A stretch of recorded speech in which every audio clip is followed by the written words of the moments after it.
টুইজারটা ধরার কারণে আইসি গুলো বল হয় না, বল ছোট বড় হয়, বল মিসিং হয়, প্লেট থেকে আইসি পড়ে না, হাতে হিট লাগে, অনেক সমস্যা হয় এই টুইজারটার কারণে। টুইজার যে ধরলাম, টুইজার ধরাটা মোটামুটি হাতটা কোন কন্ডিশনে রাখবো, বুড়ো আঙ্গুলটা কোন কন্ডিশনে রাখবো, এই দুই আঙ্গুল কোন কন্ডিশনে রাখবো দেখাইলাম।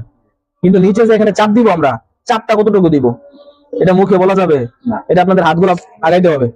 আপনাদের হাতগুলো আগান, কারণ আমি মুখে বলতে পারবো না এত জোরে চাপ দেন, ঠিক আছে?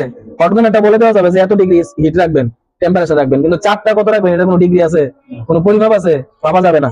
আচ্ছা, হাতটা দেন, মনে করেন যে এটা কোনটা, এই যে প্লেটটা, আপনাদের হাতটা এখন প্লেট, প্লেট এই প্লেটের মধ্যে যে এই যে টুইজারটা রাখবেন কতটুকু প্রেসার দিয়ে রাখবেন।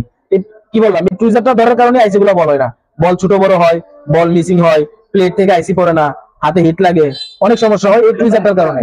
হ্যাঁ, প্লেট ফিলা যায়, অনেক সমস্যা হয়।